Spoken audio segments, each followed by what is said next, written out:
Kami sampaikan kembali informasi pilihan pagi ini. Pengendara ojek daring di Kota Bandung tuntut penyesuaian tarif dan penghentian pemotongan komisi oleh perusahaan aplikator ojek daring. Jelang Ramadan, kelangkaan minyak goreng memukul pengusaha kecil yang menjual makanan olahan. Sempat mati suri selama 40 tahun, jalur kereta Garut-Jakarta kembali dibuka bagi penumpang.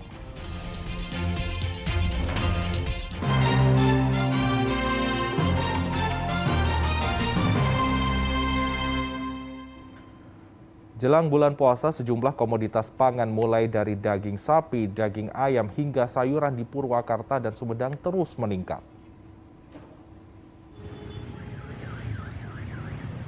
Kenaikan harga daging sapi terjadi di Pasar Rebo, Kabupaten Purwakarta. Saat ini daging sapi dijual Rp135.000 per kilogram atau naik Rp10.000 dibanding sebelumnya. Naik atau gimana, Bu? Ya iya, sapi hidupannya udah naik, udah 2 kali naik. Udah 2 kali naik. Ini kemungkinan besok-besok kan terus naik atau gimana? Ya mudah-mudahan mah janganlah, kasihan yang kecil. Mudah-mudahan mah turun. Selain daging sapi, harga daging ayam juga naik Rp2.000 per kilogram menjadi Rp36.000.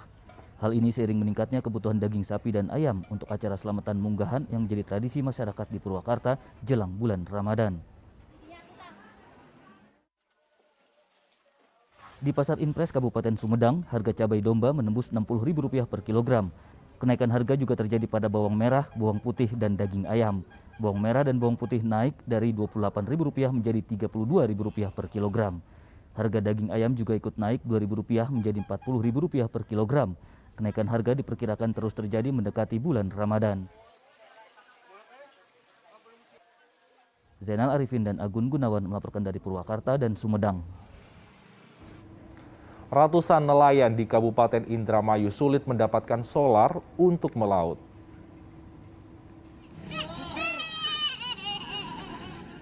Ratusan jerigen nelayan mengular menunggu antrean pengisian solar di salah satu SPBU yang berada tidak jauh dari kampung nelayan Desa Limbangan, Kabupaten Indramayu. Kesulitan mendapatkan solar sudah dirasakan nelayan sejak sepekan terakhir. Padahal sebelumnya nelayan bisa dengan mudah mendapatkan solar hingga 2 kali pengisian. Kini banyak nelayan sudah menunggu sejak SPBU ini belum dibuka pada pagi hari dan belum tentu bisa mendapatkan solar. Dari jam 6 pagi. Jam 6 pagi sampai sekarang belum kebagian, Pak. Belum kebagian, masih jauh. Kalau beli BBM ini berarti setiap hari, Pak, atau gimana? Ya setiap hari lah. Setiap hari. Buat apa sih, Pak? Ya kebutuhan orang nelayan. Oh, buat Kalau ini. nggak ada solarnya nggak berangkat nelayan. Nelayan Limbangan heran pasokan solar di tempat ini bisa berkurang hingga bahan bakar mesin diesel tersebut cepat habis. Padahal lokasi SPBU dekat kilang minyak Balongan. Para nelayan berharap pemerintah maupun Pertamina bisa mengembalikan pasokan solar seperti sedia kala agar kebutuhan nelayan tetap terpenuhi. Maruli Habibi melaporkan dari Kabupaten Indramayu. Ditetapkannya vaksinasi COVID-19 tahap ketiga atau booster sebagai syarat perjalanan mudik lebaran memacu minat warga mengikuti vaksinasi. Vaksinasi COVID-19 tahap ketiga secara massal digelar Komisi Penyiaran Indonesia Pusat bersama KPID Jawa Barat, BPBD, HIPMI, dan Pemerintah Provinsi Jawa Barat.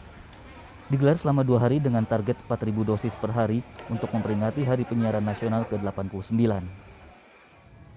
Vaksinasi COVID-19 tahap ketiga yang disyaratkan bagi warga ingin mudik menarik minat masyarakat di Kabupaten Ciamis. Sebagian warga memanfaatkan kesempatan mengikuti vaksinasi sebelum bulan Ramadan. Ormas Nahdlatul Ulama bersama pemerintah melaksanakan vaksinasi COVID-19 bagi kiai dan santri di pesantren seluruh Indonesia, termasuk pesantren Nurul Huda, Cisurupan, Garut. Dengan vaksinasi bagi kiai dan santri, harapannya warga bisa segera disuntik vaksin.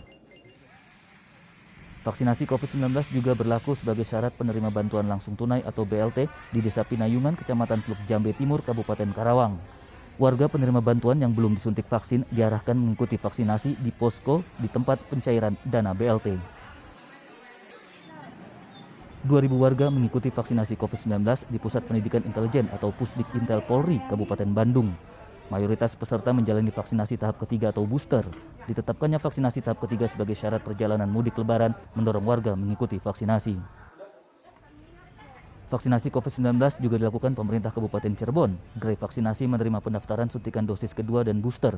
Selain memenuhi dosis vaksinasi, ternyata warga yang datang juga tertarik hadiah minyak goreng dan beras yang diberikan kepada peserta. Vaksinasi juga dilakukan hingga Desa Jati Pamor, Kecamatan Panyingkiran, Kabupaten Majalengka. Guna menarik minat warga, pengurus desa memberi hadiah minyak goreng kemasan 1 liter bagi warga yang mau disuntik vaksin. Langkah ini dilakukan untuk mencapai target vaksinasi di atas 70% untuk tahap 1, 2, dan 3 atau booster. Dalam vaksinasi ini, pengurus desa menyiapkan 300 minyak goreng kemasan 1 liter. Tim Liputan melaporkan. Ya, kabar gembira bagi warga Garut. Jalur kereta api yang sempat tidak aktif selama 40 tahun kini kembali difungsikan. Jalur ini bisa digunakan bagi pemudik tanpa terjebak kemacetan. Kamis lalu, stasiun Garut kembali difungsikan. Berikut jalur kereta yang melayaninya setelah tidak aktif selama 40 tahun. Kereta yang nantinya akan melayani para penumpang dari Garut adalah kereta Cikuray yang berangkat dari Garut dengan tujuan stasiun Senen, Jakarta setiap jam 07 pagi dan jam 13.30. Sedangkan dari Pasar Senen, Jakarta menuju Garut berangkat pukul 17.55 dan 00.37. Dengan difungsikannya jalur kereta Garut Jakarta dan sebaliknya diharapkan warga memiliki solusi transportasi tanpa macet, terutama saat mudik Lebaran nanti. Ini kita rawat dengan baik. Apa yang dilakukan oleh Pak Menteri BUMN dan Dirut KAI membuat pembangunan ini adalah suatu upaya yang memastikan konektivitas dan konkret perintah Presiden itu dilaksanakan. Tentu kita berharap kereta api dari Jakarta menuju Garut ini mempermudah orang datang ke Garut, baik berwisata ataupun melakukan kegiatan-kegiatan ekonomi serta sosial. Langka dan mahalnya harga minyak goreng tercatat masih terjadi paling tidak di 9 kabupaten kota di Jawa Barat. Kelangkaan tersebut bahkan membuat pedagang makanan harus menutup kiosnya. 31 dari 63 kios di pusat jajanan Taman Dirgantara, kawasan Munjul, Kabupaten Majalengka tutup. Sejak minyak goreng mahal dan langka, para pedagang juga mengalami penurunan omset secara drastis. Sejak kenaikan minyak dan tingginya harga minyak, apakah ada penurunan apa kenaikan Pak untuk penjualan Bapak? Oh, penurunan banget, bukan kenaikan. Itu berapa persen Pak? Ya, wah jauh. Itu harapannya untuk kedepannya Pak seperti apa Pak? Ya, harapannya bagi pedagang. Pemerintah itu kan ada istilahnya toleransi buat menurunin harga minyak. Cepat mengatasi kesulitan masyarakat itu. Mahal dan langkanya harga minyak goreng juga memukul perajinan tahu Sumedang di Limbangan, Garut. Jika harga kacang kedelai dan minyak goreng yang mencekik leher tidak juga membaik, mereka terpaksa kembali menaikkan harga jual tahu dari Rp10.000 per 9 buah menjadi hanya 8 buah. Gimana dengan kondisi saat ini kan kemarin kedelai naik, terus sekarang minyak mahal. Seperti apa ini Pak kondisi penjualan tahu di sini? Kalau penjualannya alhamdulillah nggak ada kendala. Cuma inisiatifnya ada perubahan harga sedikit.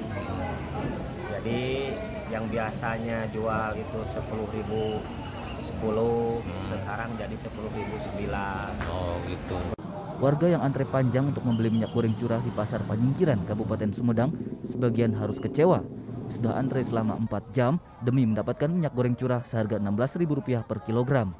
Puluhan warga harus gigit jari karena persediaan minyak goreng habis. Sampai ngantri minyak, dari dulu-dulu mah belum pernah saya ngantri minyak. Pak Jokowi tolong nih masyarakat kecil. Dibatasi nggak Bu belinya? Cuma 5 kilo dikasihnya juga. Ya. Bu izin nama logat ya, Ngantri 3 jam dikasih cuma 5 kilo. Antrean warga akibat kelangkaan minyak goreng curah juga terjadi di kota Cirebon.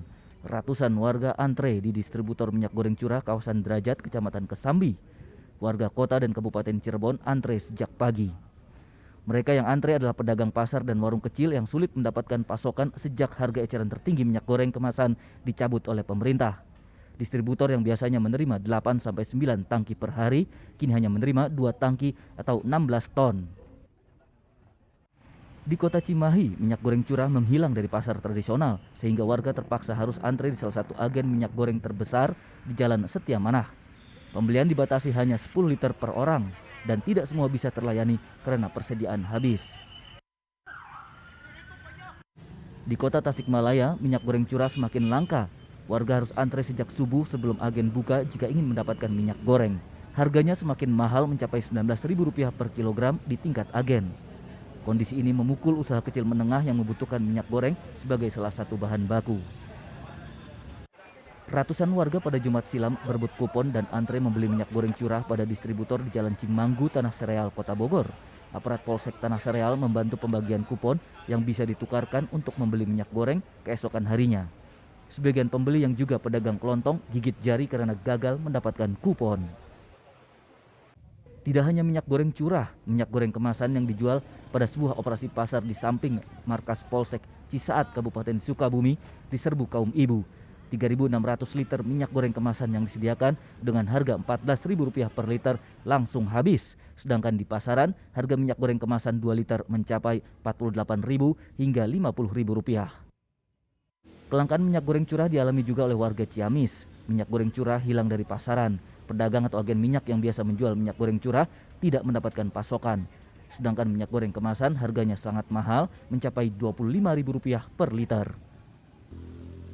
Sedangkan di Pasar Sehat Soreang, Kabupaten Bandung pada Kamis silam, pasokan minyak goreng melimpah saat Kapolri Jenderal Listio Sigit Prabowo bersama Kapolda Jawa Barat dan Kapolresta Bandung melakukan peninjauan.